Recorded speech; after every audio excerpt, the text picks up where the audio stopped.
The call came at 2 a.m. Charlotte Whitmore, for years old, convulsed on Italian silk sheets while her father's fortune meant nothing.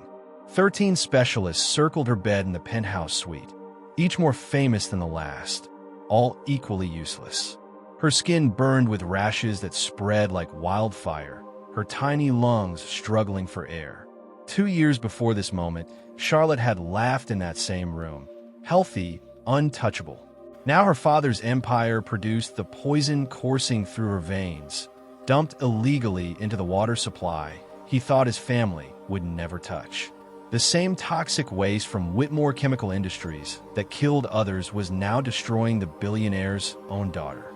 Outside the bulletproof glass, a black boy in secondhand shoes watched through the reflection. He recognized those symptoms.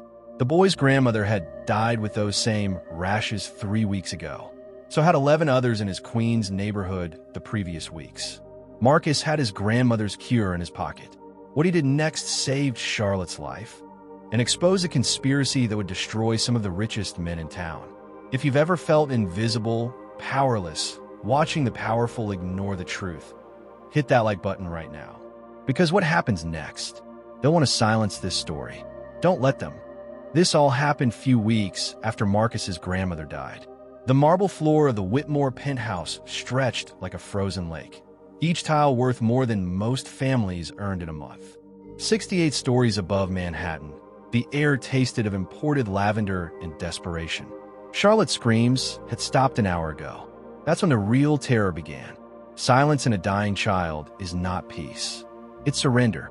Dr. Helena Voss, flown in from Geneva on a private jet, pressed her stethoscope against Charlotte's chest.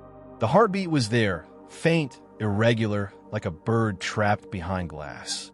Around the custom-designed medical bed, monitors beeped their expensive warnings. Each machine cost more than a house. None of them could name what was killing her.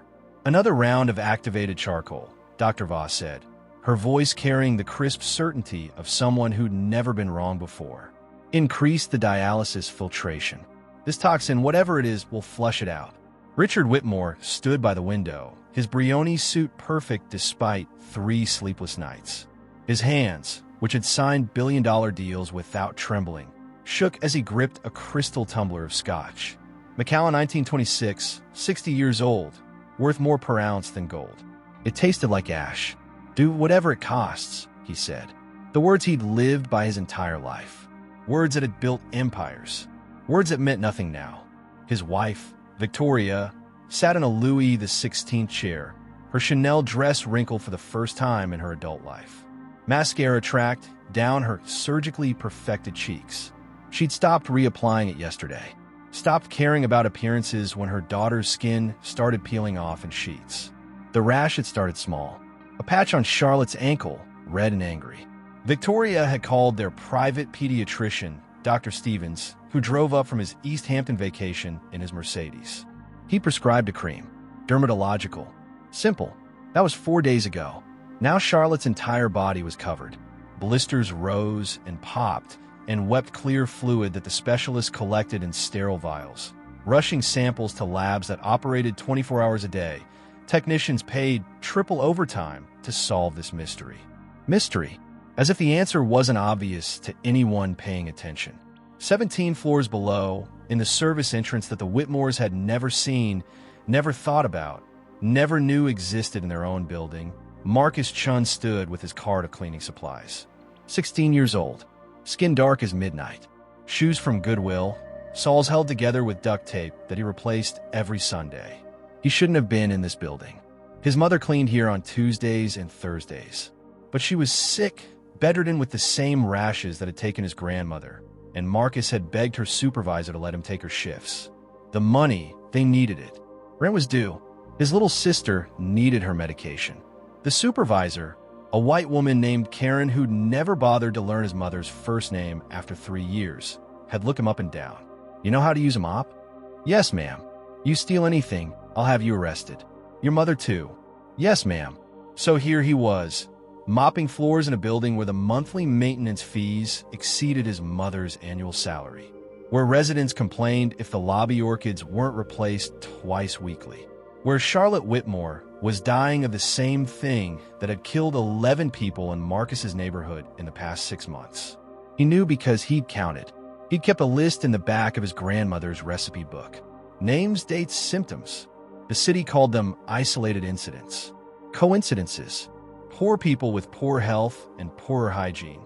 They implied in the reports that Marcus had to file Freedom of Information requests to access. But Marcus's grandmother, Eloise Chun, had taught him to see patterns. To watch. To remember. The powerful, they don't look down, she told him 2 weeks before the rashes appeared on her arms. They don't see us. That's our advantage, baby. We see everything. She'd been a cleaning woman too. 40 years in buildings like this one. She'd cleaned for families who never learned her name, who left their lives exposed in trash cans and medicine cabinets and careless conversations they had while she scrubbed their toilets. She learned things about the city, about the families who ran it, about Whitmore Chemical Industries and their processing plant in Queens, 3 miles from Marcus's apartment. The plant that had been cited 17 times for improper waste disposal. The plant that dumped into the water treatment facility that served the poorest neighborhoods. The plant that Richard Whitmore's lawyers made those citations disappear from, settlements paid quietly, inspectors reassigned, news stories killed before publication. Marcus had the documents. He'd spent 6 months filing requests, following paper trails, connecting dots that no one else wanted to connect. His grandmother had started the investigation. He'd finished it after her funeral. Now he pushed his cart through hallways lined with abstract art worth more than his entire neighborhood. Past doorways where residents didn't see him, trained themselves not to see the help. Invisible, a ghost in their castle. But ghosts see everything. He'd been mopping the hallway outside the Whitmore penthouse when the 13th specialist arrived. Dr. Voss, famous, important. Marcus had recognized her from the news. She'd cured a Saudi prince of some rare condition. She walked past him without a glance. That was hours ago.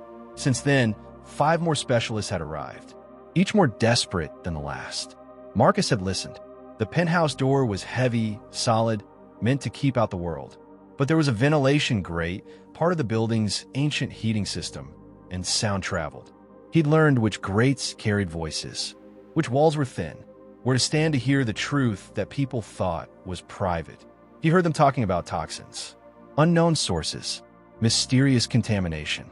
They ran tests for heavy metals, for biological agents, for everything except the obvious. Because the obvious meant admitting that Richard Whitmore had poisoned his own daughter with his company's waste. Marcus's hands tightened on the mop handle. He knew what Charlotte had. He'd watched his grandmother die of it. Watched Mrs. Patterson from 3C, and little Jerome, who'd been 6 years old, and Mr. Okonkwo, who'd survived civil war in Nigeria, only to be killed by American greed. The symptoms were identical. The progression, the timeline, everything. And he knew the cure. His grandmother had figured it out in her final days, fevered and determined. She'd been a root worker, learned from her grandmother who'd learned from hers. Knowledge passed down through generations of women who couldn't afford doctors, who had to heal their families with what grew in the earth and what wisdom survived slavery and displacement. They forget the old ways, Eloise had whispered, her voice thin as paper. They think money can buy everything. But some knowledge, baby, some knowledge only comes through suffering, through surviving what was meant to kill us. She'd made him write it down. The recipe, the exact measurements, the preparation, the timing. Ingredients that cost maybe $30 total from the Botanica on Roosevelt Avenue and the Asian market on Main Street. $30 to save a life. 13 specialists and millions of dollars couldn't do what his dead grandmother's wisdom could. Marcus stared at the penthouse door. Solid mahogany. A lock that probably cost more than his mother's car. Security cameras in every corner. A man like Richard Whitmore didn't leave himself vulnerable. But his daughter was dying. What would you do if you had the answer? If you knew, absolutely knew, that you could save a child's life? But you were nobody. Black. Poor. 16. Wearing shoes held together with tape. Would you knock on that door? Would you try? Knowing they wouldn't believe you. Knowing they'd probably call security. Maybe call the police. Maybe accuse you of something, anything, because that's what happened when people like him spoke to people like them. His grandmother's voice in his memory. Being right don't protect you, baby. Sometimes being right gets you killed. But she'd also said, a child is a child. Don't matter whose child. You let a baby die when you can save them. That's on your soul forever. Marcus set down his mop. His hand was shaking. He pulled the recipe book from his jacket, worn pages soft as cloth. His grandmother's handwriting, careful and precise. She'd had a third-grade education, taught herself to read from church bulletins and medicine bottles. The cure was marked with a red star. Ingredients listed. Preparation method detailed. At the bottom, in her final entry, she'd written, "This works. Save me once. Too late for me now, but works." She died before she could take it. The rashes had spread too fast, her body too old, too tired from years of poverty and work that broke her down piece by piece. Marcus touched the page. Her last words to him, written in shaking letters. "Use this. Save somebody. Make my life mean something." Through the ventilation grate, he heard Dr. Voss's voice, tight with frustration, blood pressure dropping. "Get the epinephrine ready. We're losing her. We're losing her." A child, for years old. Marcus had seen her once, months ago, playing in the building's private garden. She'd been laughing, chasing butterflies, her nanny watching from a bench. Charlotte had looked at Marcus as he emptied trash from the garden bins. She'd smiled at him. For years old, she'd smiled at him. He didn't let himself think. Thinking would stop him, would remind him of every reason this was a terrible idea, would show him all the ways this could destroy what little his family had. He walked to the penthouse door. His finger hovered over the doorbell. On the panel, a small camera stared at him like an eye. He pressed the button. A chime sounded, soft and melodious. Probably cost $1,000, that doorbell. Everything in this world cost $1,000. Footsteps. Heavy. Male. The door opened 6 inches, stopped by a security chain. A man in a black suit looked down at Marcus. Private security. Ex-military, probably. Muscles that cost money to maintain. An earpiece connecting him to other men just like him. "Service entrance is downstairs," the man said. Not unkind, just stating facts. Marcus didn't belong here. "I need to speak to Mr. Whitmore." Marcus's voice came out steady. He was proud of that. About his daughter. The security guard's expression didn't change. "Mr. Whitmore isn't taking visitors. I know what's wrong with her." The words tumbled out fast, desperate. "I know how to help." Now the guard's expression changed. Hardened. His hand moved to his hip, where Marcus knew a gun probably waited. "Son, you need to go back to work. Now, please." Marcus hated how his voice cracked. Hated begging. But a child was dying. Pride was a luxury. "Just let me talk to him. 5 minutes." "I can." "Security, we have a situation at the penthouse." The guard spoke into his earpiece, eyes never leaving Marcus. Kid making claims about the Whitmore girl. Might be a psych case. Psych case. Because a black boy in cheap shoes couldn't possibly know something that 13 specialists didn't. "I'm not crazy." Marcus's voice rose. The rashes, the respiratory distress. It's toxin exposure. From a chemical plant in Queens. Whitmore Chemical Industries. It's in the water supply. The guard's hand was definitely on his gun now. "Step back from the door. You're letting her die." Marcus was shouting now, couldn't stop himself. "You're all just letting her die, and I can save her. I have the cure. It's right here." He held up his grandmother's book, pages fluttering. The door slammed shut. Marcus stood there, breathing hard, staring at mahogany and failure. Behind him, he heard the elevator chime. More security, probably, coming to remove him. Maybe arrest him. He tried. God, he tried. Let that count for something. But through the door, through the expensive wood and the expensive silence, he heard something else. A woman's voice, screaming. "She's coding. Get the crash cart. Now, now." Charlotte was dying. Right now. On the other side of this door. Marcus didn't think. He slammed his shoulder against the door. It didn't budge. He tried again, pain shooting through his arm. Nothing. The elevator opened behind him. 2 more guards, moving fast. He had maybe 10 seconds. Marcus grabbed his mop bucket, years of cheap industrial plastic, and swung it at the door camera. Sparks flew. The camera shattered. He swung again at the doorbell panel. Anything electronic, anything that might fail or short or give him any advantage. Get him down. Now. Hands grabbed him. Professional. Efficient. He was slammed face first against the wall, his grandmother's book falling from his hands, pages scattering across marble that cost more per square foot than his mother paid in monthly rent. Wait. A new voice. Educated. Desperate. Female. The pressure on Marcus's back eased slightly. He turned his head, cheeks still pressed against the wall. Victoria Whitmore stood in the doorway, mascara-stained, perfect hair wild. She looked half insane.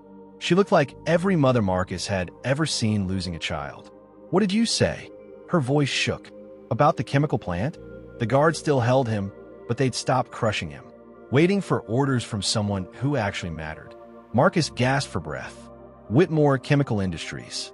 Queen's facility. Illegal dumping. The water supply. It's contaminated. That's what's killing your daughter. Victoria stared at him. In her eyes, Marcus saw the war happening. Disbelief. Hope.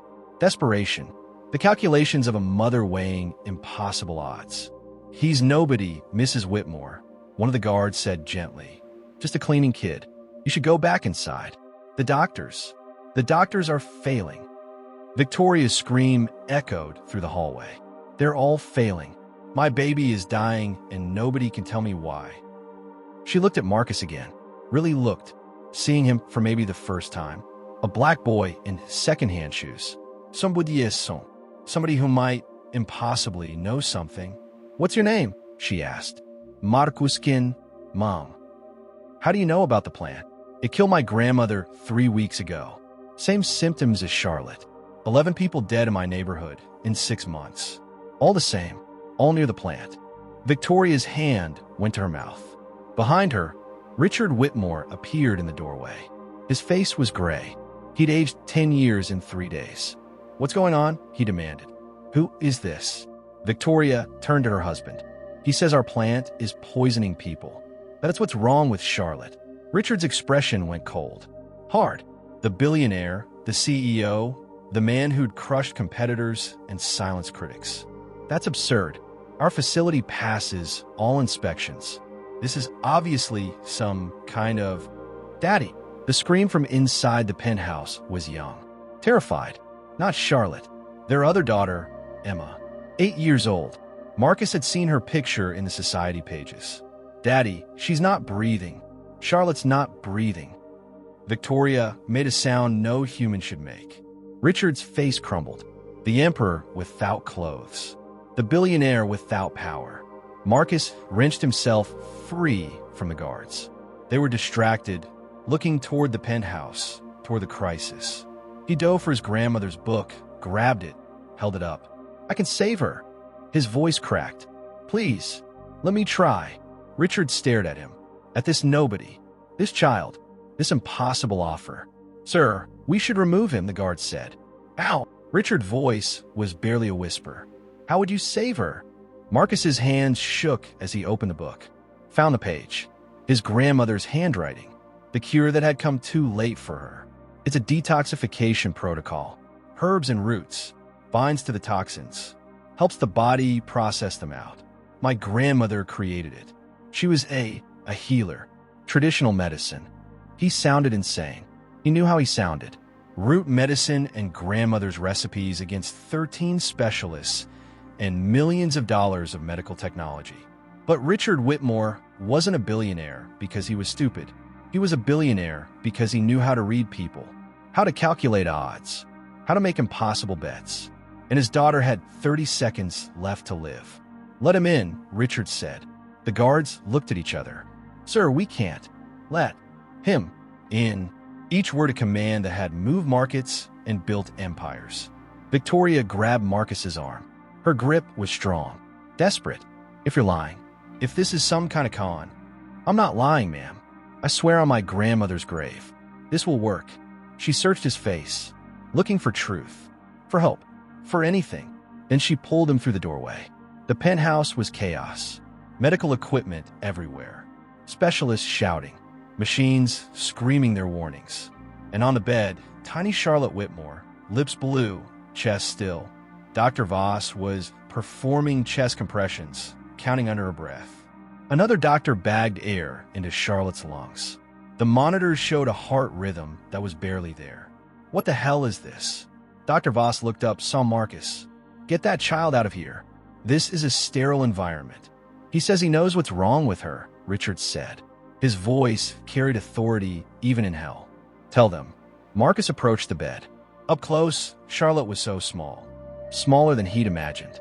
The rashes covered her like a map of suffering. Her skin wept clear fluid. Her tiny hands were curled into fists. She looked like his grandmother had looked.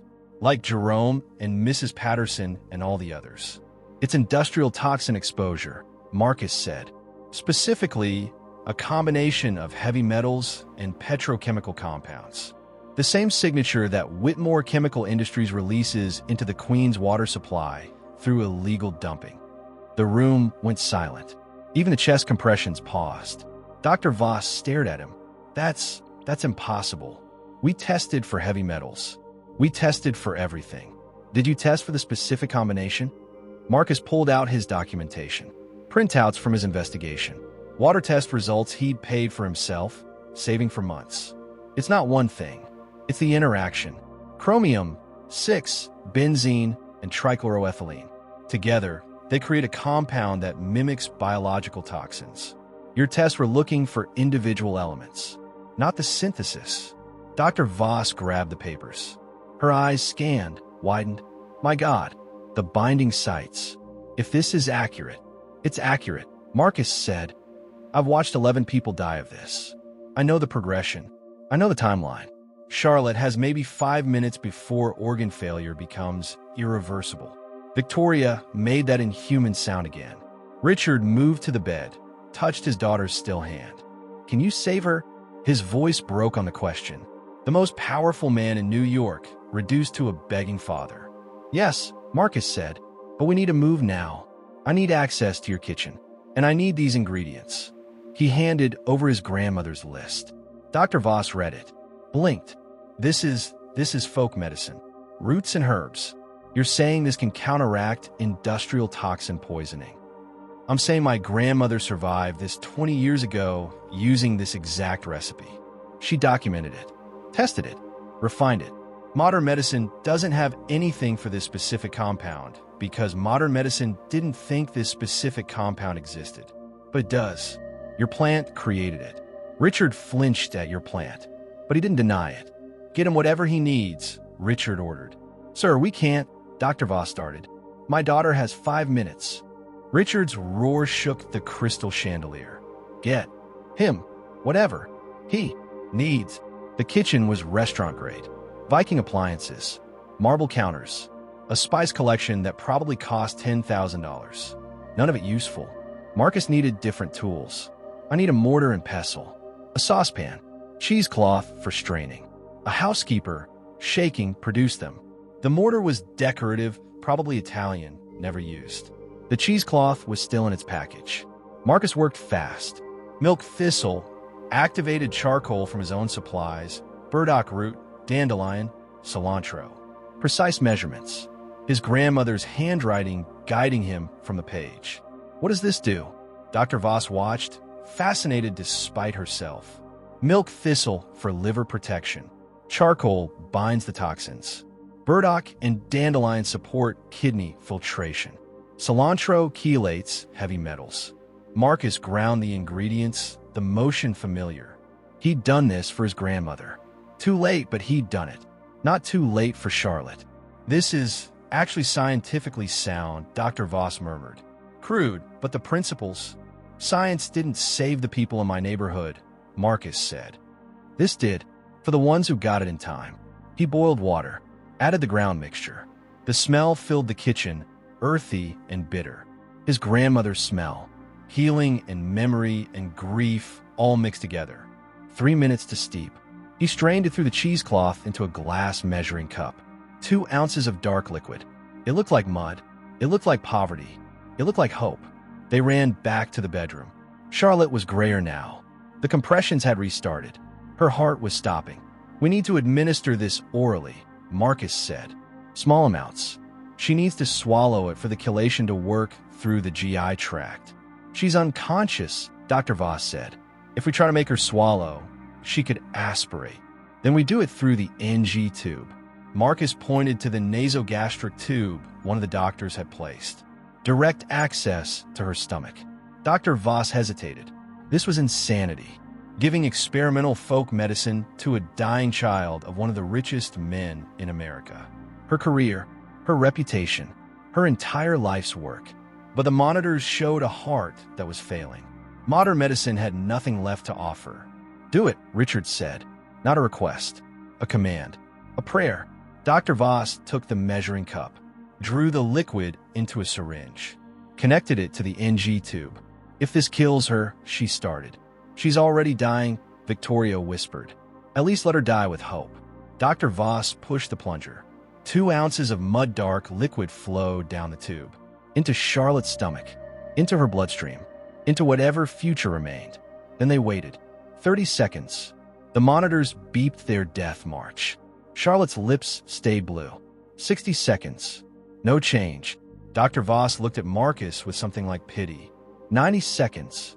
Richard held his daughter's hand, praying to whatever gods billionaires believed in. 2 minutes. Marcus felt his hope dying. Maybe he'd been wrong. Maybe his grandmother's wisdom wasn't enough. Maybe. Charlotte coughed. A tiny sound. Vet. Her body convulsing. She's rejecting it, one of the doctors said. We need to... Wait, Dr. Voss commanded. Look at the monitors. Heart rate increasing. Oxygen saturation ticking up. 1%. 2%. Charlotte coughed again. Her eyes fluttered. Charlotte. Victoria leaned over the bed. Baby. The little girl's eyes opened. Unfocused. Confused.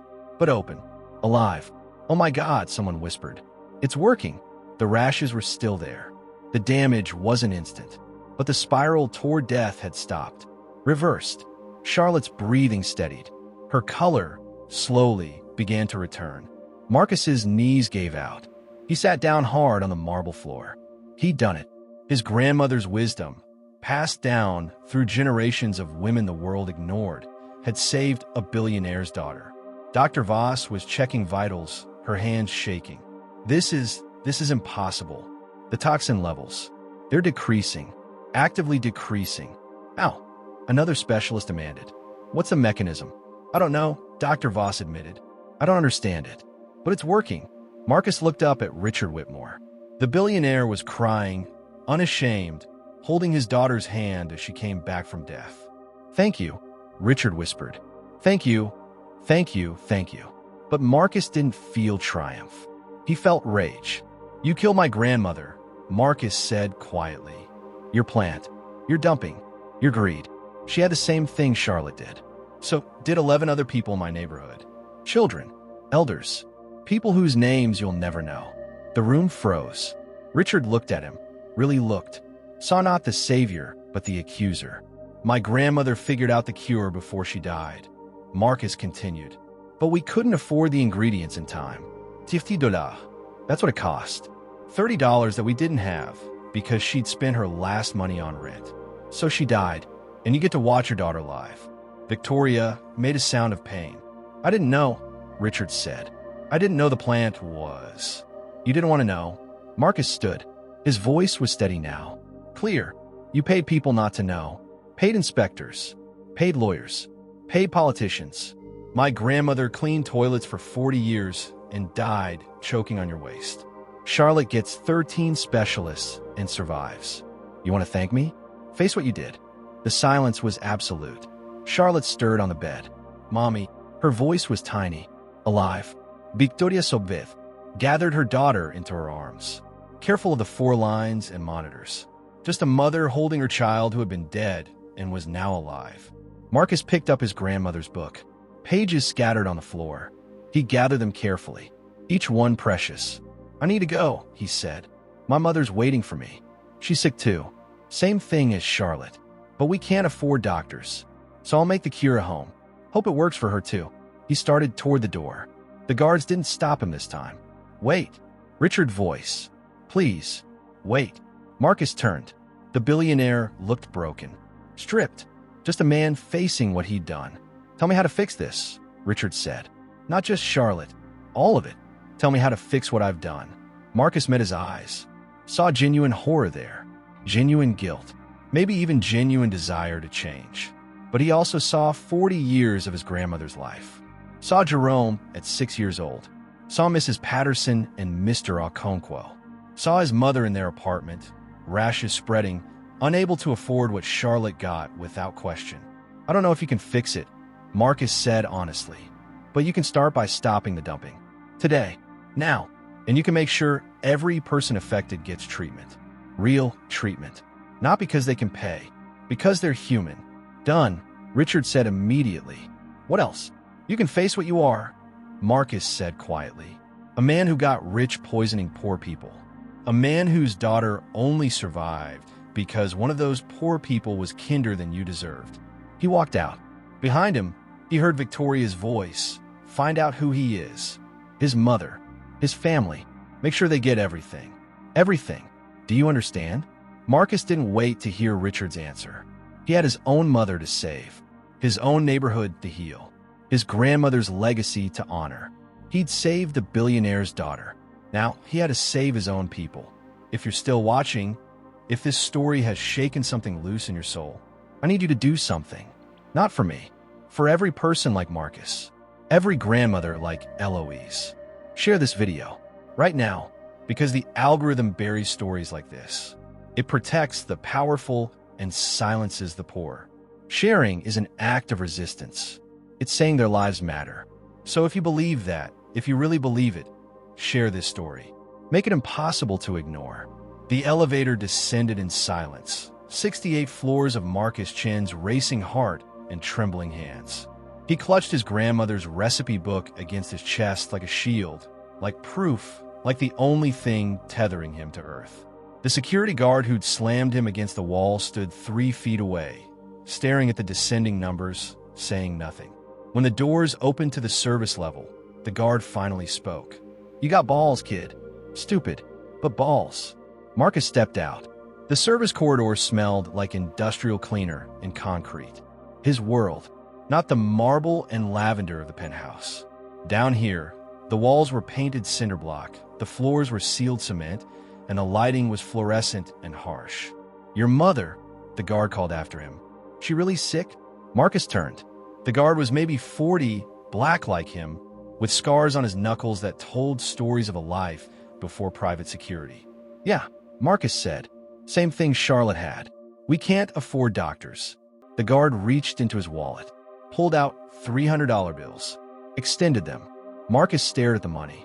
More cash than he'd held at one time in his life. "I can't. For the medicine. The ingredients. Whatever you need." The guard voice was rough. "I got a daughter. 8 years old. What you did up there?" He stopped, swallowed hard. "Just take it, please." Marcus took the money. His hand was shaking again. "Thank you. What's your name?" "Marcus Chun. I'm Davis. Jerome Davis." The guard nodded once, sharp, military. "You need anything, you ask for me. I work this building 5 days a week. You understand?" "Yes, sir." "And Marcus? What you said to Mr. Whitmore up there, about facing what he is, that was the truest thing anybody said in this building in 20 years. The subway ride home took 45 minutes. Marcus sat in a corner seat, his grandmother's book on his lap, watching his reflection ghost across the dark tunnel windows. His heart was still racing. Adrenaline and terror and exhaustion all mixed together. He'd saved Charlotte Whitmore's life. The reality of it kept hitting him in waves. He'd walked into a billionaire's penthouse. He'd defied security. He'd administered untested medicine to a dying child. Any one of those things should have ended with him in handcuffs. Instead, Charlotte was alive, but his mother was still sick. Marcus pulled out his phone. Cracked screen, prepaid plan, battery at 15%, because he couldn't afford to replace it. He texted his sister. "How's mom?" 3 dots appeared. Disappeared. Appeared again. "Bad. Fever's high. She's asking for you." Marcus closed his eyes. Pressed his forehead against the cool window. "Coming home. Got medicine. It's gonna be okay. Promise?" He stared at that word. Promise. Such a fragile thing. Such a dangerous thing to offer when you were poor and black and 16, and the world broke its promises to you every single day. Promise asterisk, he typed back. The train lurched. An announcement crackled over the intercom, half the words lost to static. Marcus didn't need to hear it. He knew every stop on this line, knew every smell, every sound. The financial district's cologne and coffee, Midtown's perfume and ambition, his neighborhood's cooking oil and desperation. He got off at Roosevelt Avenue, climbed the stairs into fading sunlight. Queens spread around him like a bruise, beautiful and broken. Bodegas with security glass. Restaurants serving food from 30 different countries. Laundromats where women worked double shifts. Car repair shops and botanicas, and churches in converted storefronts. His neighborhood, where people worked themselves to death and called it the American dream. Marcus walked past the playground, where he'd learned to shoot basketball on a rim without net. Past the corner store where Mr. Kim had given him free rice when Marcus's mother's paycheck was late. Past the apartment building where Jerome had lived before the rashes took him. 6 years old, Jerome had wanted to be a firefighter. Marcus stopped outside that building. Someone had left flowers, plastic ones, faded from the sun, a memorial that the city would eventually remove, call blight, call eyesore, never calling it what it was. Grief, evidence, accusation. He pulled out his documentation, the water test results, the death certificates he'd collected, public record, names and dates and causes of death that all read different things. Kidney failure, heart attack, sepsis. The doctors never connected them because doctors didn't look for patterns in poor neighborhoods. Didn't think 11 deaths in 6 months meant anything except poverty and poor health and bad choices. But Marcus had looked, had mapped it. Every death within 3 miles of the Whitmore Chemical Industries plant. Every victim using water from the contaminated treatment facility. The plant sat on the horizon, squat and ugly, smokestacks against the sunset. It ran 24 hours a day. At night, it glowed orange, hellish, beautiful in a way fire is beautiful when it's far enough away not to burn you. Marcus's grandmother had told him stories about that plant, how it had opened 30 years ago with promises, jobs for the community, investment in the neighborhood, a partnership between Whitmore Industries and the people of Queens. They gave us 12 jobs, she'd said, her voice bitter with memory. 12. All minimum wage. All the positions nobody else wanted. Cleaning, security, maintenance. And for that, we were supposed to be grateful while they dumped poison into our water. She'd worked at that plant for 6 months. Quit when she got pregnant with Marcus's mother. The supervisors had told her the chemicals were safe. Totally safe. Nothing to worry about. I saw what came out of those pipes, she told Marcus. Saw the color of it. The smell. Water don't smell like that if it's safe. Death smells like that. But she'd stayed in the neighborhood. Couldn't afford to leave. Rent was cheap here. Cheaper than anywhere else in New York. You got what you paid for. Marcus reached his building. 6 stories, brick facade crumbling, air conditioning units jutting from windows like metal tumors. The elevator had been broken for 3 months. He climbed the stairs, each step familiar, the graffiti on the walls a chronology of neighborhood history. 4th floor, apartment 4C. The door was painted green, peeling at the edges. He could hear the TV through the thin walls. Judge Judy. His mother loved Judge Judy. He unlocked the door. Marcus. His sister's voice, tight with worry. Yeah, it's me. Angela appeared in the hallway. 13 years old. Too skinny. Wearing Marcus's old hoodie because they couldn't afford new clothes and pride was a luxury. She looked terrified. She's really bad, Angela whispered. I tried to get her to eat, but she threw up and the rashes are everywhere and I didn't know what to do. It's okay. Marcus hugged her, felt her shaking. I got medicine. Real medicine. It's going to help. Like from a doctor? Better than a doctor. He moved past her to his mother's bedroom. The door was open. The room was dark, curtains drawn against the light that hurt her eyes. The air smelled like sickness and fear. Teresa Chun lay in bed, covered in sweat-stained sheets. The rashes covered her arms, her neck, her face. The same rashes Charlotte had worn. The same rashes that had killed 11 people. the same rashes his grandmother had died with. "Baby," his mother's voice was thin. "That you?" "Yeah, Mom. I'm here." Marcus sat on the edge of the bed, took her hand. It was hot, dry, papery. She was 42 years old. She looked 70. "Where were you?" "Angela said you took my shift." "I did. It's fine. Everything's fine." He pulled out the $300 Davis had given him. "I need to run to the Botanica. Get some things. Then I'm going to make you something. Something that'll help. We can't afford. It's covered. Don't worry about it." He kissed her forehead. She was burning up. "Just rest. I'll be back in 20 minutes. The Botanica was 10 blocks away. Marcus ran most of it, lungs burning, his grandmother's book clutched against his chest. The sun was setting now, the sky purple and orange, beautiful in the way Queen sunsets always were. Pollution made the colors brighter, every cloud lined with silver from the chemical plants. The Botanica was called La Luz, the light. It was owned by a woman named Senora Martinez, maybe 70 years old, maybe eternal. She sold candles and herbs and prayers to a neighborhood that needed all three. Marcus burst through the door. Bells chimed. The smell hit him immediately, familiar and grounding. Sage and copal and 1,000 other plants whose names he only half knew. Senora Martinez looked up from her counter. She was reading a novella, paperback romance, the kind his grandmother had loved. "Marcus Chun," she said, not question. She knew everyone in the neighborhood. "You look like you've seen death. I need help." He put his grandmother's book on the counter, opened it to the marked page. "These ingredients, all of them, exact measurements. Can you help me?" She looked at the page. Her expression changed, softened. Eloise's handwriting. "I know it anywhere." She touched the page gently. "Your grandmother was a healer. A real one. Not like these fake brujas with their crystals and their Instagram. She knew the old ways. She left me this, the cure, for the sickness that's killing people." Senora Martinez's eyes sharpened. "The rashes? The fevers? You've seen it. 3 people this month came to me. Desperate. Doctors couldn't help. I gave them what I could, but..." She shook her head. "I'm not Eloise. I don't have her gift. She left the recipe. But I need the ingredients." "For your mother?" Marcus nodded. Couldn't speak. If he spoke, he'd cry, and he didn't have time to cry. Senora Martinez moved through her shop with purpose, pulling jars from shelves, weighing ingredients on an old brass scale, talking while she worked. "You know why the old ways work?" she asked. "Because we had to survive things that weren't supposed to be survived. Slavery, genocide, poverty. The earth gives us what we need to heal if we remember to listen. But this world, it makes us forget.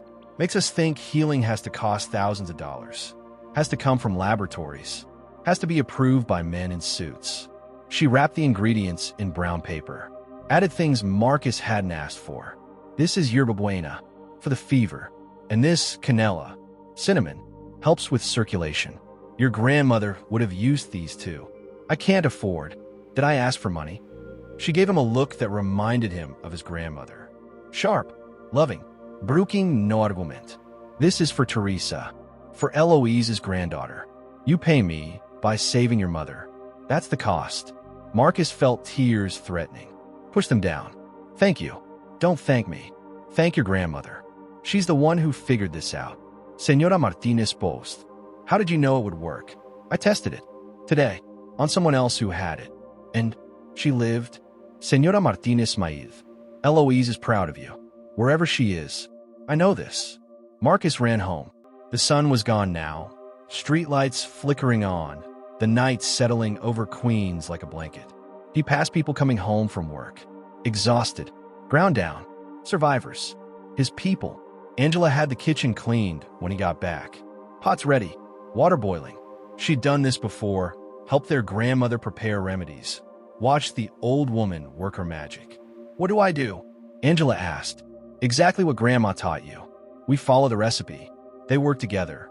Marcus grinding the ingredients in the mortar and pestle they'd inherited from their grandmother.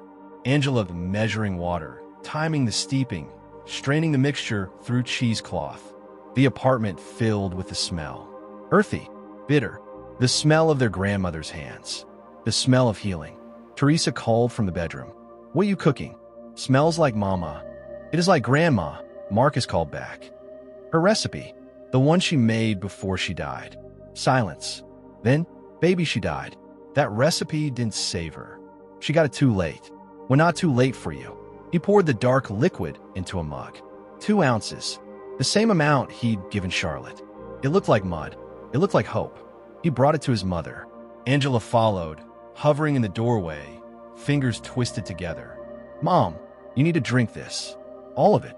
Teresa looked at the mug, at Marcus, at the desperation in her son's eyes. What is it? Grandma's cure for the toxin poisoning. From a plant. The Whitmore plant. Teresa's voice sharpened despite her weakness. Marcus, you're not making sense. I know what's making people sick. I know what killed Grandma. It's the chemical plant. They're dumping waste into the water. This cures it. I already tested it. Today. It works. Please, Mom. Trust me. Teresa stared at her son. This boy she'd raised alone. This child who'd grown up too fast. Who'd lost his grandmother. Who was trying to save her with folk medicine and desperate hope. You tested it on who? Marcus hesitated. Then, Charlotte Whitmore. Richard Whitmore's daughter. She had the same thing. The same symptoms. I gave her this. She lived. The room went very quiet. You gave untested medicine to a billionaire's daughter. Teresa's voice was faint. And she lived, Marcus repeated. She was dying. 13 specialists couldn't save her. Grandma's medicine did. Angela spoke from the doorway. If Marcus says it works, it works. He wouldn't risk it if he wasn't sure. Teresa looked at her children. Both of them. Her babies. Her everything. She took the mug, drank it in 3 swallows. Grimaced at the taste. Tastes like Mama's remedies always tasted. Like dirt and love. Marcus sat beside her. Took her hand. Now we wait. Waiting was torture. Angela sat on the floor by the bed. Marcus watched the clock. 5 minutes. 10. 15. Teresa's breathing stayed labored. The rashes stayed angry. No change. 20 minutes. Maybe it takes longer, Angela whispered. Maybe because she's sicker than Charlotte was. Maybe. Marcus's voice was hollow. What if he was wrong? What if Charlotte's recovery was coincidence? What if he'd just given his mother false hope in her final hours? 25 minutes. Teresa coughed. Once. Twice. Her body convulsed. Marcus grabbed the trash can, held it while she coughed up dark phlegm. Foul. Toxic. But then her breathing eased. Just slightly. 30 minutes. I feel. Teresa touched her face. The burning. It's less. Is that possible? Marcus checked the rashes on her arms. They looked the same, but the swelling around them had decreased. Just barely. It's working, Angela breathed. Marcus, it's working. He didn't let himself believe it yet. Couldn't. Not until he was sure. 45 minutes. Teresa sat up. First time in 2 days. The movement was weak, shaky, but it was movement. I'm hungry, she said. Surprised. Like she'd forgotten hunger existed. Angela laughed. Cried. Ran to the kitchen to make soup. Marcus just held his mother's hand and felt the terror of the past 3 days drain out of him like poison. His grandmother's cure worked. It worked. Over the next 3 days, Marcus became someone he'd never imagined being. A healer, a savior, a threat. Word spread through the neighborhood the way truth always spread in communities that the powerful ignored. Quietly, person to person, whispered in laundromats and bodegas and churches. Marcus Chun had the cure. They started showing up at his door. People with the rashes. People with family members dying. People desperate and forgotten by a medical system that priced them out of survival. Mrs. Patterson's daughter came first. I heard about your mother. How she got better. My mama, she's got the same thing. The doctors say there's nothing they can do. Please. Marcus gave her the recipe. Showed her how to make it. Gave her some of his ingredients to start. Then came Mr. Okonkwo's son. Then Jerome's aunt. Then people Marcus didn't know. Strangers who'd heard from strangers. A growing network of the desperate seeking the impossible. He made the cure in his kitchen. Angela helped. They turned their apartment into a clinic, a pharmacy, a last resort. None of them could afford doctors. None of them could afford the specialists Charlotte Whitmore had received. So they came to a 16-year-old boy with his dead grandmother's recipe book. Marcus didn't charge them. Couldn't. Some brought what they could. A few dollars. Some food. Mrs. Patterson's daughter cleaned their apartment. Mr. Okonkwo's son fixed their broken toilet. They paid in the currency of survival. Gratitude. Respect. Life. But Marcus was running out of ingredients. The $300 Davis had given him was gone. Senora Martinez donated what she could, but she had bills too, a business to run. And then the phone call came. Marcus was grinding burdock root when his phone rang. Unknown number. He almost didn't answer, but something made him pick up. Is this Marcus Chun? A woman's voice. Professional. Clipped. Yes. This is Jennifer Hartman. I'm Mr. Richard Whitmore's personal attorney. Mr. Whitmore would like to meet with you. At your earliest convenience. Marcus's blood went cold. What? To discuss Charlotte's treatment and other matters. Are you available tomorrow? Mr. Whitmore can send a car. I don't need a car. I'll take the subway. A pause. Of course. Shall we say 10 a.m.? The Whitmore Industries headquarters. Midtown. Okay. Excellent. Security will be expecting you. Thank you, Marcus. She hung up. Angela looked up from measuring milk thistle. Who was that? Richard Whitmore wants to meet me. The billionaire? What? Marcus stared at his phone. I don't know. Maybe to thank me. Or maybe he didn't finish the sentence. Or maybe to silence me. That night, Marcus couldn't sleep. He lay in bed, staring at the ceiling, listening to his mother's easy breathing from the next room. She was recovering, eating. The rashes were fading. In a week, she'd be back to normal because of his grandmother's cure. But 12 people in the neighborhood were already dead. How many more across Queens? Across New York? How many people had drunk contaminated water from Whitmore's dumping and died without knowing why? And now the man responsible wanted to meet him. Marcus got up, moved to his desk, opened his laptop, ancient and slow, bought secondhand 3 years ago. He pulled up his investigation files. 17 citations against Whitmore Chemical Industries, dating back 8 years. Fines paid quietly. Violations continuing. Inspectors reassigned. News stories killed. Marcus had tried to get media attention. He'd emailed newspapers, TV stations, everyone he could think of. Most ignored him. A few sent form letter rejections. One reporter had actually responded, seemed interested, but then stopped returning his emails after 3 days. Later, Marcus found out that reporter had been reassigned to the food and entertainment desk. Money bought silence. It bought power. It bought the ability to poison poor people without consequence. But it couldn't buy what Marcus had. Truth. Evidence. And now, proof that Richard Whitmore's own daughter had nearly died from his company's waste. He spent the night making copies, printing documents, storing files in cloud drives and email drafts, and every redundant system he could think of. If something happened to him, this information would survive. At dawn, he wrote a letter. To Angela. To his mother. Instructions for what to do if he didn't come home. Who to contact. Where the evidence was stored. He sealed it. Hid it under his mattress. Then he got ready to meet a billionaire. The subway ride felt different this time. Marcus wore his best clothes, which meant a button-down shirt Angela had ironed and his only pair of pants without holes. His shoes were still the same ones, duct tape soles, but he'd cleaned them as best he could. He carried his grandmother's recipe book. If this was a trap, at least the book would be evidence. Proof that the cure existed. Whitmore Industries headquarters was in Midtown, a glass and steel tower that scraped the sky. Marcus had walked past it before, delivering food for his mother's catering job, but never gone inside. The lobby was marble and money. A waterfall ran down one wall, decorative, wasteful. The water probably cost more per gallon than the contaminated water poisoning Queens. Security stopped him immediately. Can I help you? I'm here to see Mr. Whitmore. Marcus Chun, I have an appointment. The guard checked his computer, raised his eyebrows. 10th floor, executive offices. You'll need a visitor badge. He took Marcus's photo, printed a badge, handed it over with an expression that said, "What are you doing here, kid?" The elevator was mirror-polished steel. Marcus watched his reflection rise, saw himself fragmented in multiple panels, many versions of himself, none of them comfortable in this place. The 10th floor was quiet, carpeted, paintings on the walls that probably cost more than his entire neighborhood. A receptionist sat at a massive desk, blonde and perfect, her smile professional and meaningless. Marcus chunt, "Yes, right this way." She led him down a hallway, past offices with closed doors, past conference rooms with leather chairs. Everything here cost money, reeked of it. She stopped at a double door, mahogany, same wood as the penthouse. Marcus's hands started sweating.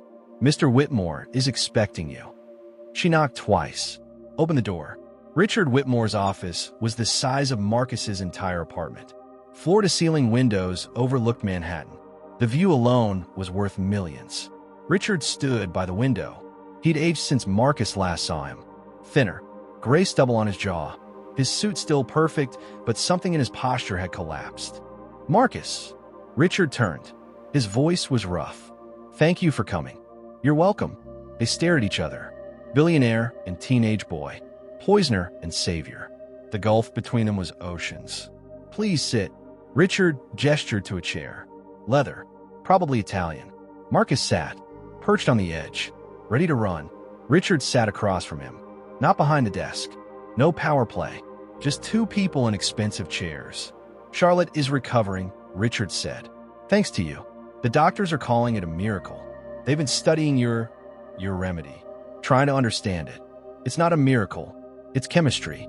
Plants that chelate heavy metals and support organ function. My grandmother understood biochemistry, even if she couldn't name it. Your grandmother was brilliant." Richard's voice cracked. "And I killed her." The words hung in the air. Marcus said nothing. "My plant," Richard continued. "The dumping. The contamination. It's all true, isn't it? Everything you said. I killed your grandmother. I nearly killed my own daughter. I killed." He stopped, breathed. "How many people, Marcus? How many people died because of me?" 12, Marcus said quietly. "That I know of. Probably more. The symptoms mimic other conditions. Without autopsies, without investigation, they were just written off as natural causes." Richard put his head in his hands. "Jesus Christ. Why did you want to meet me?" Richard looked up. His eyes were red. "To apologize. To try to make this right. I've already shut down the dumping operation. Fired the managers who authorized it. I've hired environmental remediation teams to clean the water supply. But that's not enough. It'll never be enough." "No," Marcus agreed. "It won't. I want to compensate the families. Everyone who was affected. Medical bills, funeral costs, reparations, whatever it takes. You can't pay your way out of murder." Richard flinched. "I know, but I have to try. And I want to fund production of your grandmother's cure. Make it available to everyone who needs it. Free, no cost. We'll call it the Eloise Chun treatment. Her name, her legacy." Marcus's throat tightened. His grandmother's name. Unofficial medicine. Recognized. Honored. "There's more," Richard said. "I want to hire you as a consultant to help identify other communities that might be affected. Other plants, other companies that might be doing what mine did. I want to use my resources to stop this. Everywhere." "Why?" Marcus asked. "Why now? You've been dumping for 8 years. Why do you suddenly care?" Richard was quiet for a long moment. "Because it was my daughter. Because for the first time in my life, I felt what you felt. What all those families felt. Helplessness. Terror. Watching someone you love die and being unable to stop it. Money meant nothing. Power meant nothing. I was just a father watching his child slip away."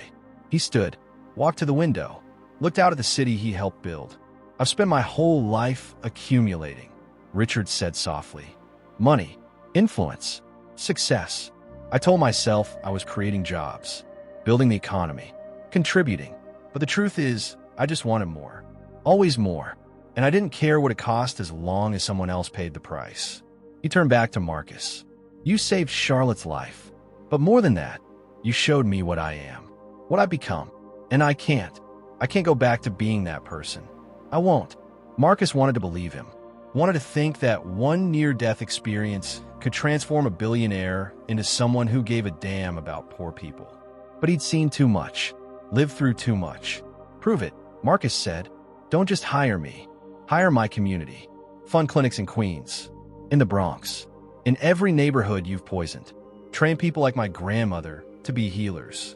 Pay them what they're worth. Give them respect. Give them power. Done, Richard said immediately. And face criminal charges. You broke laws. People died. You should be held accountable. Richard paled, but he nodded. I've already contacted the Attorney General. I'm cooperating fully with the investigation. Whatever consequences come, I'll face them. Marcus stood, looked at this billionaire in the eye. My grandmother used to say that rich people only care about poor people when it affects them personally. When their own child gets sick, when their own water gets contaminated. I hope you prove her wrong, but I'm not holding my breath. I understand. Marcus moved toward the door. Stopped. Turned back. One more thing. Every person who died from your dumping, I want their names on a memorial. Public. Billionaire. At the plant site. So everyone who walks by knows what happened.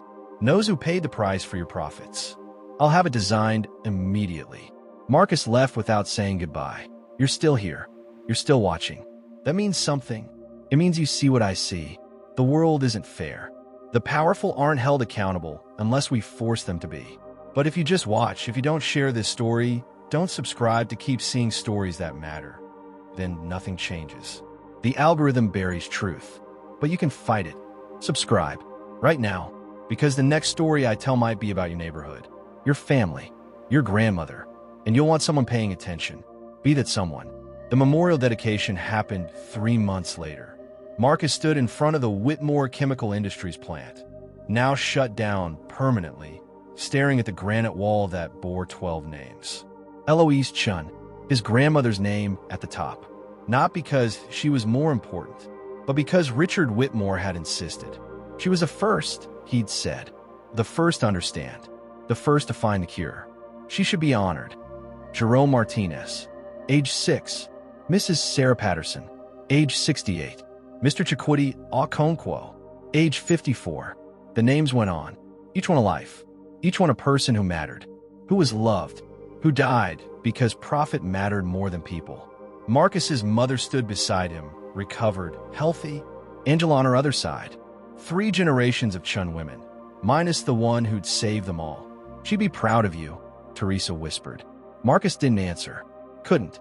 He was crying and didn't care who saw. Richard Whitmore stood apart from them, respectful of their space. He'd kept his promises, funded the clinics, hired community members, trained healers in traditional medicine alongside modern techniques. The Eloise Chun treatment was now available in 20 facilities across New York, administered by people who looked like Marcus's grandmother, who understood poverty and survival and healing. He'd also been charged. Corporate manslaughter, environmental crimes. The trial was pending. His lawyer said he'd likely face prison time. Richard had told them not to fight it.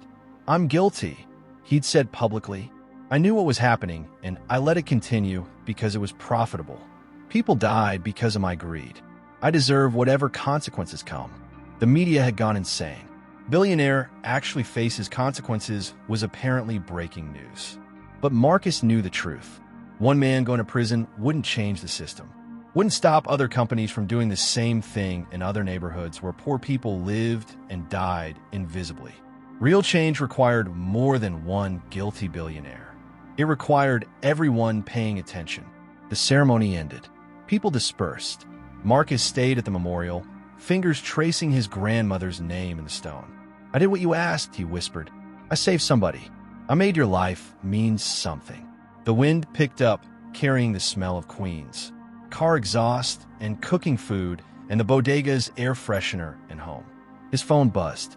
A text from Davis, the security guard who'd given him $300. Asterisk, more people showing symptoms in Brooklyn. Same pattern, different plant. You thinking what I'm thinking? Asterisk. Marcus stared at the message, then at the memorial, then at his grandmother's name. She'd spent 40 years cleaning buildings owned by people who never learned her name. She died thinking her knowledge would die with her, but hadn't. It was growing, spreading, saving lives, and there was more work to do. Marcus texted back, asterisk, I'm thinking we need to investigate. You free Saturday? Asterisk. Asterisk for this? Always, asterisk. Marcus pocketed his phone, looked at his mother and sister. We need to go to Brooklyn this weekend. Teresa's expression shifted. Knowing, worried, proud. There are people sick there? Yeah. And you think you can help? I think Grandma can help. Through me. Angela grabbed his hand. Then we go. All of us. As they walked away from the memorial, Marcus glanced back once. The granite gleamed in the sunset. 12 names that would never be forgotten. But he knew there would be more names. More memorials. More fights. The powerful didn't give up power easily. They didn't stop poisoning poor people just because they got caught once. But Marcus wasn't giving up either. He had his grandmother's wisdom, his community's strength. And now, thanks to Richard Whitmore's guilty conscience, he had resources. The fight was just beginning. And this time, the invisible people had a voice. If you made it this far, you're not just watching anymore. You're witnessing. And witnesses have a responsibility to speak, to share, to make sure the truth doesn't get buried. Now, while you still remember how this story made you feel, before you scroll past and forget, do it now. The Brooklyn investigation started on a Saturday morning, cold and gray, the kind of weather that made Marcus's taped shoes leak water with every step. He met Davis outside the DeKalb Avenue subway station, both of them carrying backpacks filled with testing equipment Marcus had learned to use over the past 3 months. Equipment Richard Whitmore had paid for. The irony wasn't lost on Marcus. Using a billionaire's money to expose other billionaires' crimes. Using the master's tools to dismantle the master's house. As his grandmother might have said, quoting someone she'd heard at church. You bring the manifests? Davis asked. Marcus patted his backpack. Everything. Water treatment maps, industrial sites, EPA violation records. If there's contamination, we'll find the source. They walked through Brooklyn's industrial corridor, past warehouses and processing plants, past neighborhoods where Caribbean flags hung from windows and the smell of jerk chicken mixed with diesel exhaust. Beautiful and broken, like everywhere poor people lived in proximity to the industries that employed and poisoned them simultaneously. Davis had contacts here, security guards like himself, night shift workers, cleaning staff. The invisible people who saw everything. They met the first one outside a textile processing plant. A woman named Ruth, maybe 50, with tired eyes and strong hands. Started about 4 months ago, Ruth said, lighting a cigarette with shaking fingers. People getting sick. Same symptoms. Rashes, fever, breathing problems. My neighbor's kid, Marcus, 8 years old, he's in the hospital right now. Doctors can't figure it out. Marcus's chest tightened. Another 8-year-old. Another Jerome. The plant, he said. What do they produce here? Dyes. Industrial fabric treatment. They run 3 shifts, 24 hours. At night, you can see the runoff. Goes straight into the drainage system. Ruth pointed toward a concrete channel half hidden behind chain-link fence. It glows sometimes. Literally glows. Blue-green. Like something radioactive. Davis pulled out his phone, took pictures. Anyone report it? Ruth laughed, bitter. To who? The city? The EPA? Baby, we've been reporting it for 2 years. Nothing happens. Inspectors come, plant gets a warning, pays a fine, keeps operating. Same story every time. Who owns the plant? Marcus asked, though he already knew, already felt the pattern forming. Harrington Industries. Big company. Own plants all over the city. Marcus opened his laptop, pulled up corporate records. Harrington Industries. Subsidiary of a larger holding company, which was owned by another holding company. Shell corporations and offshore accounts and layers of legal protection. But at the top, buried under 12 layers of corporate structure, Whitmore Holdings. Richard Whitmore's parent company. Marcus's hands stopped moving on the keyboard. He stared at the screen, watching his reflection in the dark pixels. Behind him, Davis looked over his shoulder. Shit, Davis breathed. It's Whitmore again. No. Marcus scrolled deeper. Whitmore Holdings sold this subsidiary 8 months ago. See, he pointed to the transfer documents. Sold to Castellanos Industries. A new name. But Marcus had learned how to read corporate structures now. How to trace ownership through the maze of shell companies and offshore registries. Castellanos Industries was owned by Victor Castellanos, real estate developer. Billionaire. sat on the same charity boards as Richard Whitmore, belonged to the same clubs. Their daughters went to the same private school. They were friends. And Victor Castellanos had bought the company from Whitmore 8 months ago, right when Richard was shutting down his chemical plant in Queens, when he was supposedly reforming, when he was making public statements about corporate responsibility and environmental justice. He'd sold his polluting subsidiaries to his friend and walked away clean. Marcus felt something crack inside his chest. The fragile hope he'd been nursing. The belief that maybe, possibly, one billionaire might actually change. That motherf, Davis caught himself. Saw the, "But are you seeing this?" "I'm seeing it." Marcus's voice was flat. Dead. He knew. Richard knew this plant was contaminating water. Instead of shutting it down, he sold it. Passed the problem to someone else. Kept profiting through the parent company while looking like a reformed hero. Ruth stepped closer, looking at the screen. "So what you're saying is nobody's actually going to help us?" Marcus closed his laptop, looked at this woman, this stranger who trusted him because she was desperate and he was all she had. "I'm going to help you," he said. "We are. But first, I need samples. From the drainage, from the water supply, from anywhere contamination might be spreading. Then I need a list. Everyone who's sick. Names, addresses, symptoms. Can you do that?" Ruth's eyes filled with tears. "You really think you can stop this?" "I stopped it before. I'll stop it again." But the confidence in his voice was a lie. Last time, he'd had a billionaire's guilt on his side. Had resources and media attention and the novelty of a reform CEO. This time, he just had himself. They spent the day collecting samples. Marcus used the testing equipment, sophisticated meters that measured contamination levels, pH balance, heavy metal concentrations. Numbers that confirmed what everyone already knew but couldn't prove. The water was poisoned. Same signature as Queens. Different source, but same result. Chromium 6, benzene, trichloroethylene. The devil's cocktail, Marcus had started calling it. By evening, they had 17 confirmed cases. 17 people sick with the same symptoms Charlotte Whitmore had survived, including an 8-year-old boy named Marcus. Different last name, but the same age, the same bright eyes in the photo Ruth showed him. "His name's Marcus?" Davis asked. After Marcus Garvey, Ruth said, "His mother's a history teacher. Wanted him to know his heritage, know his strength." Her voice broke. "Now he can't breathe without oxygen. Rashes covering his whole body. In the hospital, they want $20,000 just to keep him admitted. $20,000 we don't have." Marcus thought about Charlotte Whitmore's 13 specialists. The penthouse suite. The experimental treatments that cost more per hour than Ruth probably earned in a year. 2 children named Marcus. One got unlimited resources. One got a hospital bill his family couldn't pay. "I can help him," Marcus said. "The cure. It works. I'll bring it tomorrow." "You can't keep doing this alone," Davis said quietly. "Making the medicine yourself, giving it away. You're running out of supplies. Out of time. You need..." "What?" "Richard Whitmore's help." Marcus's laugh was sharp. "He's the problem.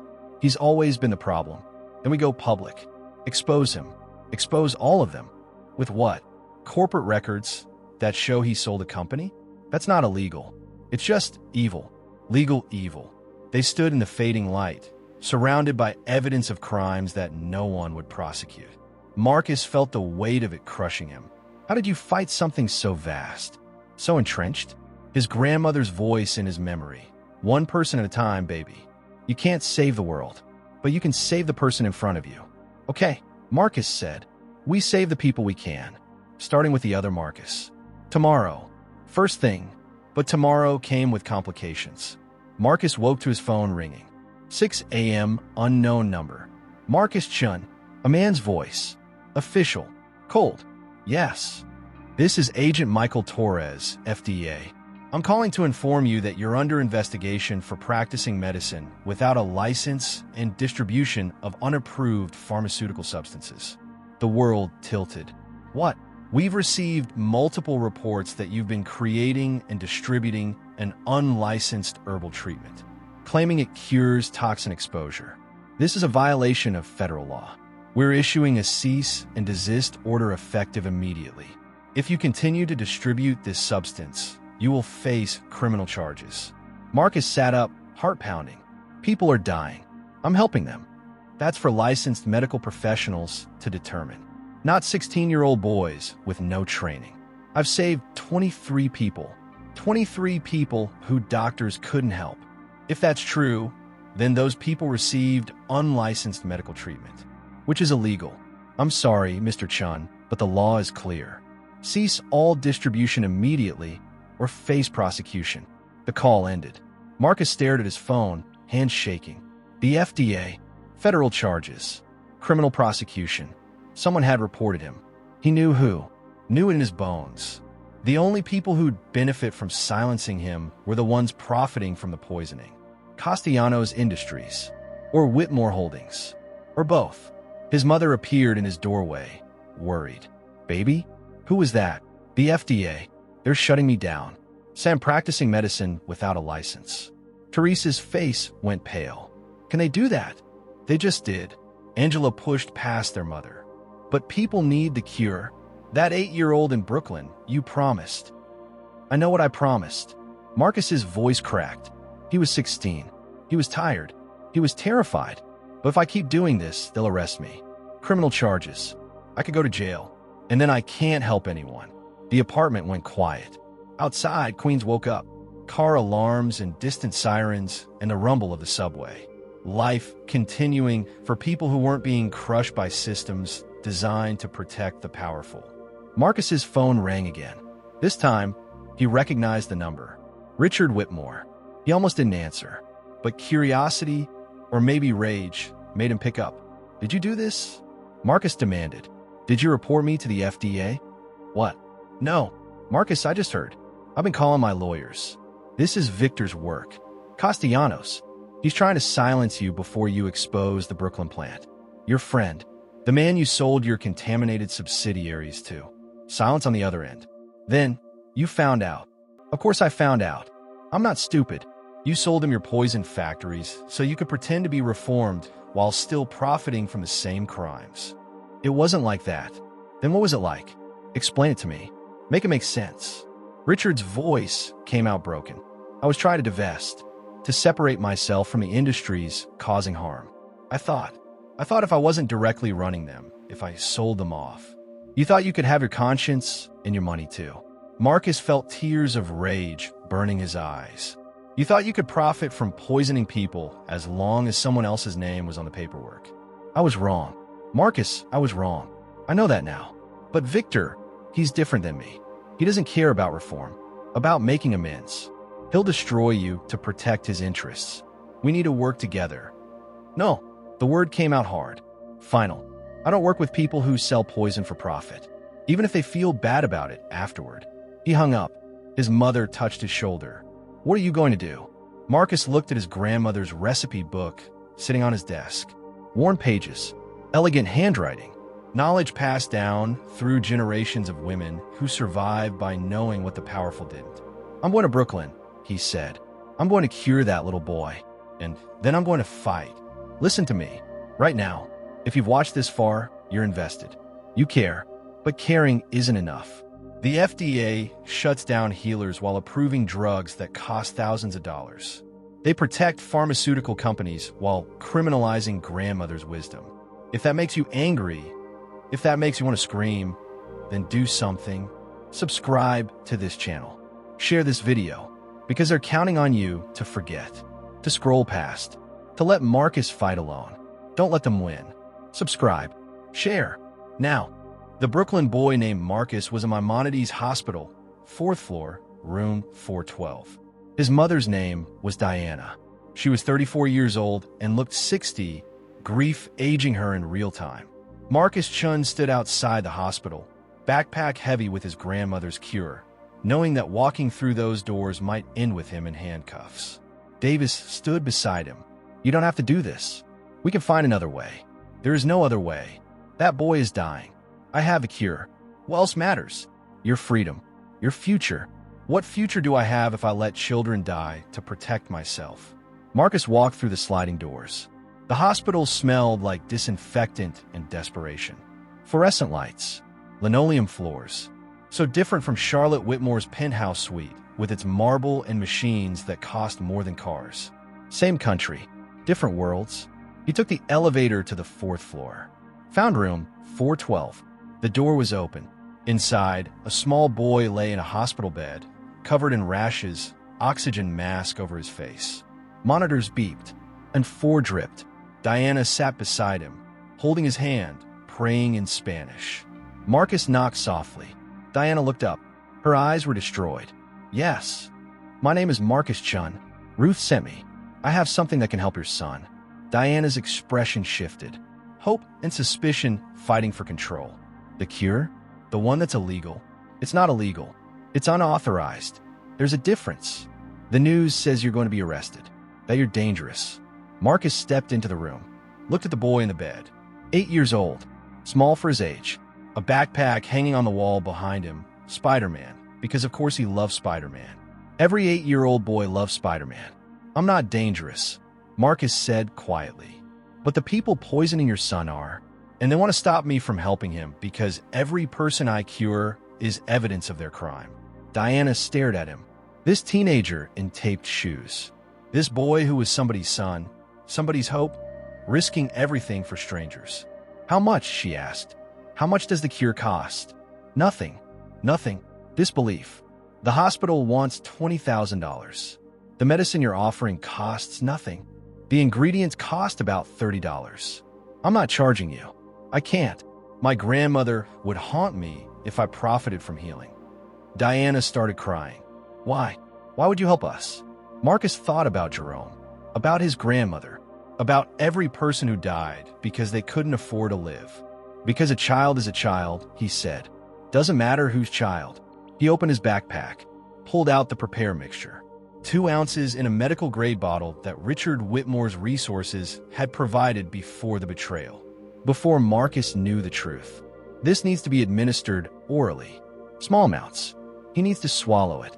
The nurses can help. Or I can. Show me. Diana stood. Show me how. Marcus demonstrated. Measuring. Timing. The same protocol he'd used for Charlotte. For his mother. For 23 people who were alive because his grandmother had been brilliant and observant and determined to save somebody. Diana administered the cure to her son. The boy grimaced at the taste but swallowed, his small chest rising and falling under the oxygen mask. Then they waited. Marcus sat against the wall. Davis stood guard by the door, watching for security, for FDA agents, for whoever might come to stop this illegal act of mercy. 5 minutes. 10. 15. The boy coughed, convulsed. Diana grabbed the basin just in time as he vomited dark, foul-smelling fluid. Toxins. Being expelled. Being defeated. 20 minutes. His breathing eased. 30 minutes. Color returned to his lips.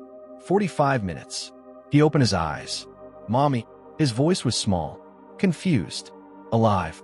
Diana sobbed, gathered him into her arms, careful of the 4, of the monitors, of the fragile miracle happening in this hospital room. Mi amor, mi corazón, you're okay, you're okay. Marcus felt tears on his face. Every single time someone lived, he felt his grandmother's presence, felt her approval, felt her life meaning something beyond cleaning toilets for people who never learn her name. A nurse appeared in the doorway, young Filipina, eyes wide. What's happening? His vitals are improving. How is that possible? Diana looked at Marcus, a question in her eyes. What do I tell them? Marcus stood. I gave him an herbal treatment, traditional medicine. It counteracts the toxin poisoning. The nurse stared. You're the boy from the news, the one the FDA is investigating. Yes. She looked at the monitors, at the boy who was dying an hour ago and was now asking for water, at the evidence that contradicted everything her medical training said was possible. I didn't see anything, the nurse said quietly. I was checking on another patient. I have no idea how this boy's condition improved so dramatically. She met Marcus's eyes. But whatever you did, thank you. She left. Marcus and Davis exchanged glances. One ally. One witness who chose truth over protocol. Diana stood, approached Marcus, took his hands in hers. You saved my son's life. How do I repay that? How do I ever repay that? You fight, Marcus said. When they try to shut me down, when they try to say the cure doesn't work, when they try to protect the companies poisoning you, you stand up and you tell them your son is alive because of this medicine. You testify. You speak. You make noise.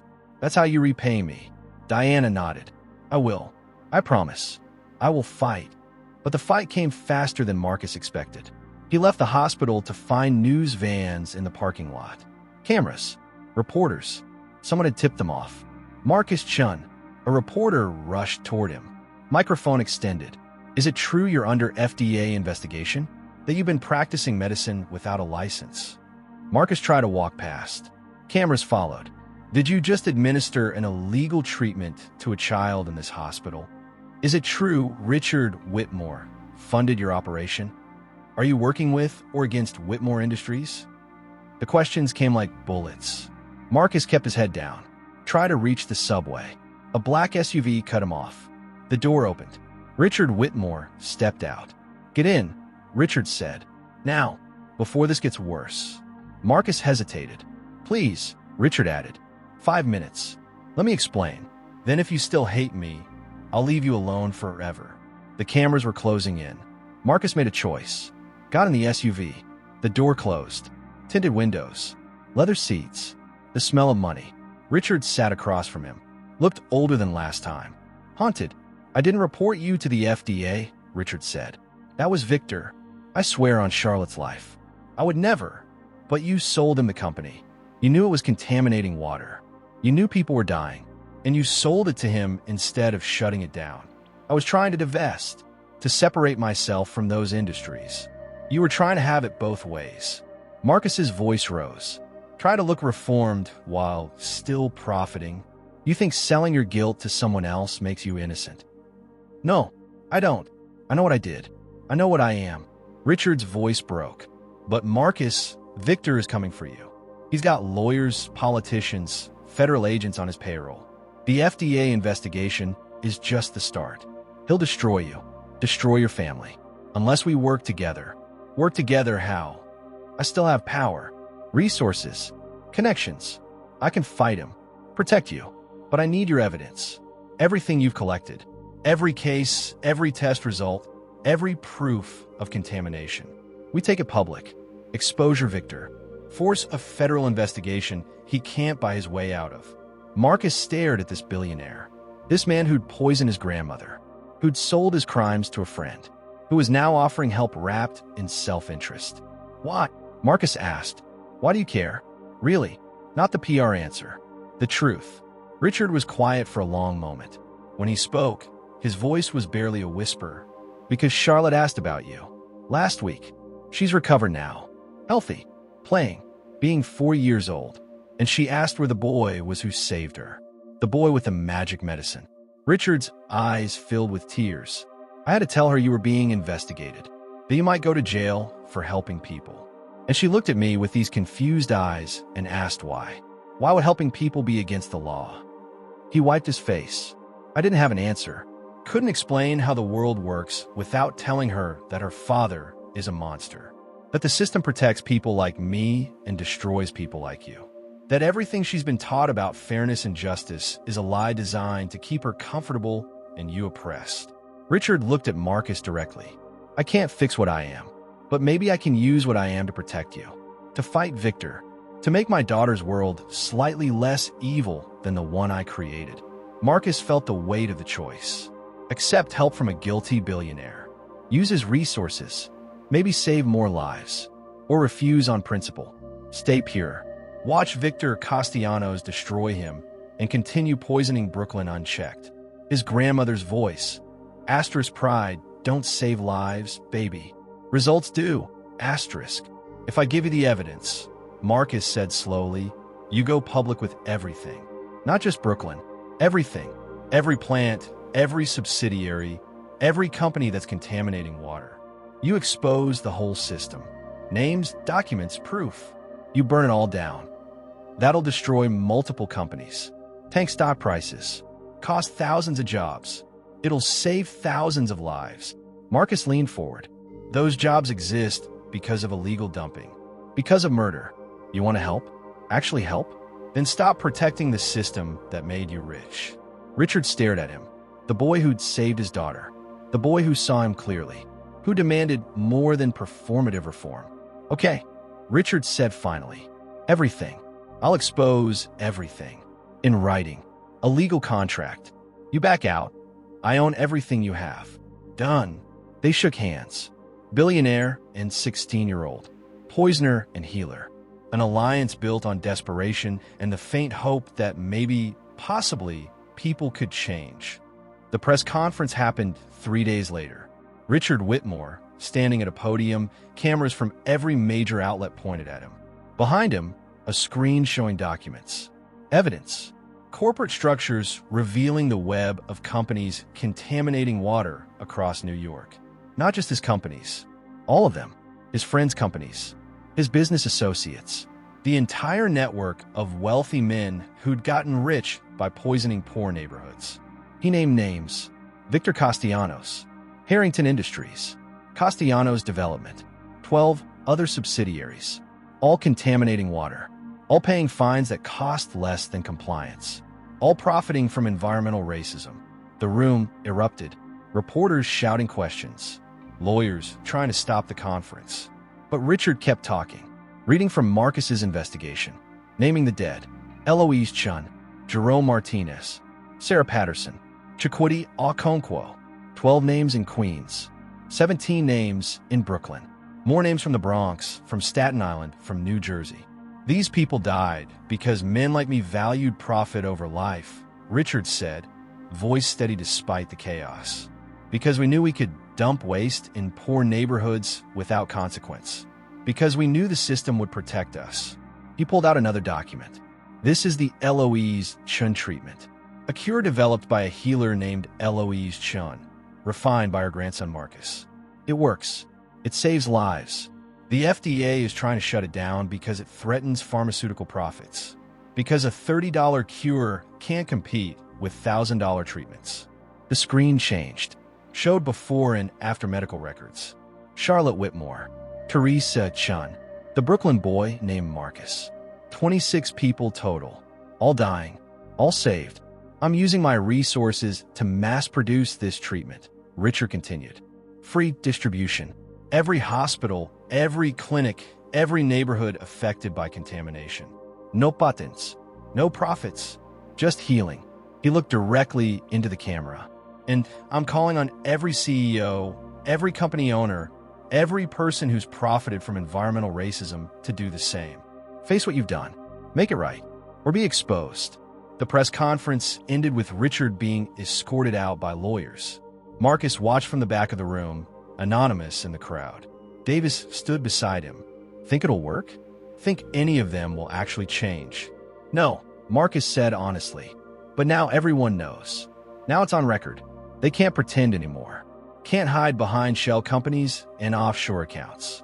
We've named them, made them visible. His phone buzzed. A text from Diana, the Brooklyn mother. They're dropping the charges against you. FDA just announced. The treatment is being fast-tracked for approval under compassionate use exemption. You did it. Marcus felt something crack in his chest. Relief. Exhaustion. Victory that tasted like grief because it came too late for his grandmother. We should celebrate, Davis said. You won. But Marcus didn't feel like celebrating. Felt like crying. Like screaming. Like collapsing under the weight of everything that had happened. Instead, he went home. His apartment was full of people when he arrived. Neighbors. People he'd cured. Diana and her son Marcus. The boy bright-eyed and healthy. Rashes fading. Ruth from Brooklyn. Mrs. Patterson's daughter. Mr. Okonkwo's son. All of them crammed into his small living room. Angela had made food. His mother had cleaned. Someone had brought a cake from the bodega. Surprise. Angela shouted. We're celebrating you. Marcus stood in the doorway, overwhelmed. These people, these survivors, his community. I didn't do anything special, he started. You saved my son. Diana stepped forward. You risked everything for us. For people you didn't know. That's everything. The Brooklyn boy, little Marcus, ran up to him, held out a drawing. Crayon on construction paper. 2 stick figures. One tall, one small. Both smiling. This is you and me. the boy explained. "When you made me better. Thank you for saving me." Marcus took the drawing, stared at it. This child's art. This proof that he mattered. That his grandmother's wisdom mattered. That their lives, their knowledge, their existence meant something. He couldn't hold it anymore. The tears came. He sank to his knees and cried while his community surrounded him, held him, celebrated him. His mother knelt beside him. "She'd be so proud of you. Your grandmother. She'd be so proud. I miss her, Miraculous. I miss her so much." "I know, baby. I know." The party continued around him. Food and laughter and joy. People who'd survived because his grandmother had been brilliant enough to understand chemistry without formal education. Because she documented her knowledge. Because she trusted him to carry it forward. Later, after everyone left, Marcus sat at his desk with his grandmother's recipe book. He opened it to the last page. Her final entry, written in shaking letters days before she died. "Marcus, if you're reading this, I'm gone. But this knowledge isn't. Use it. Save somebody. Make my life mean something. Make all our lives mean something. The world tries to make us invisible, baby. Tries to erase us. Don't let them. Fight. Heal. Remember, I love you. I'm so proud of you. You're going to do great things. Grandma, asterisk." Marcus touched the words. Felt her presence. "I did it, Grandma," he whispered. "I made your life mean something." The memorial expansion happened 6 months later. The original 12 names in Queens, now accompanied by 17 from Brooklyn. 29 people total. Each one honored. Each one remembered. But this memorial was different. It wasn't just names. It was a building. The Eloise Chun Community Healing Center. 3 stories. Medical clinic on the first floor, staffed by doctors and traditional healers working together. Research facility on the second floor, studying the intersection of folk medicine and modern science. Community space on the third floor. Meeting rooms, classes, a library containing recipe books and oral histories from healers across the city. Richard Whitmore had funded it. All of it. His penance, his attempt at redemption. Marcus stood at the opening ceremony, staring at his grandmother's name above the door. Eloise Chun. Her name large enough to be seen from the street. Billionaire. Important. Honored. The mayor was there. City council members. Media. Richard Whitmore stood to the side, letting Marcus have the spotlight. "This building," Marcus said into the microphone, his voice steady despite his shaking hands, "is for everyone the medical system fails. Everyone who can't afford doctors. Everyone whose knowledge is dismissed because it comes from grandmothers instead of laboratories." He looked at the crowd, saw his mother, healthy and crying, saw Angela, proud and fierce, saw Diana and her son, saw Davis, saw Ruth, saw his community, his people, the ones who survived. My grandmother cleaned buildings her whole life, scrubbed toilets for people who never learned her name. She died thinking her wisdom would die with her. But it didn't. It's here, in this building, in the 29 people who are alive, because she was brilliant enough to see what trained specialists missed. He held up a recipe book, worn pages visible to the cameras. "This is the most valuable medical text in this city.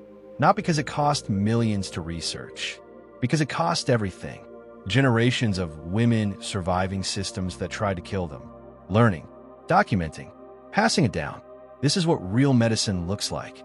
This is what real healing is." The crowd applauded, but Marcus wasn't done. And to every company still contaminating water, still dumping waste in poor neighborhoods, still thinking you can poison people without consequence. We're watching, we're testing, we're documenting, and we're not going away. This building is proof. You can't erase us. You can't silence us. We matter. Our lives matter. Our knowledge matters. He looked directly at Richard Whitmore. Some people change. Some people face what they've done and try to make it right. I don't know if it's enough. Don't know if it ever can be. But it's something. And maybe something is where redemption starts. The ceremony ended with a ribbon cutting. Marcus's mother did the honors, scissors shaking in her hands. The doors opened. People flooded in. Patients seeking treatment. Healers offering wisdom. Community members finding space. The Eloise Chun Community Healing Center was alive. 2 years later, the Eloise Chun Community Healing Centers had expanded to 17 cities: Chicago, Detroit, Baltimore, Philadelphia, Los Angeles. Everyone funded by Richard Whitmore's guilt and staffed by healers who looked like Marcus's grandmother. The FDA had finally approved the Eloise Chun treatment, not as an alternative medicine, as primary treatment for industrial toxin poisoning. Medical schools were teaching it. Researchers were studying it. The pharmaceutical industry was furious. Victor Castellanos was in prison, convicted of criminal negligence, environmental terrorism, and corporate manslaughter. His companies were bankrupt, seized by the government, their assets used to fund water treatment in affected neighborhoods. 12 other CEOs faced similar charges. The system was fighting back, but cracks were showing. The invisible people had become visible, had become powerful. Marcus Chun was 19 now, enrolled in college on a full scholarship, studying environmental science and public health. But he still spent weekends in the healing centers, still made his grandmother's cure, still fought. Charlotte Whitmore was 6, healthy, happy. She visited the Queen's Healing Center sometimes with her father, played with the children there, didn't understand yet that she was alive because her father had poisoned poor people and a poor boy had been kinder than he deserved. But she'd learn. Richard was making sure she'd learn, raising her to understand what wealth cost, what privilege meant, what responsibility required. Marcus didn't know if it was enough, didn't know if raising one conscious billionaire would change anything. But it was something, and his grandmother had taught him. Something was where hope lived. On the second anniversary of Eloise Chen's death, Marcus visited her grave, brought flowers, sat on the grass beside her headstone. "Hey, Grandma," he said quietly. "Thought I'd update you. The healing centers are doing good. Saved 463 people last year. Your recipe, your wisdom, saving lives every day."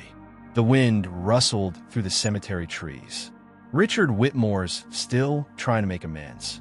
Don't know if he can. Don't know if anyone can make amends for the things he's done. But he's trying. Has to count for something, right? A bird sang nearby. "I'm going to medical school next year. Full ride.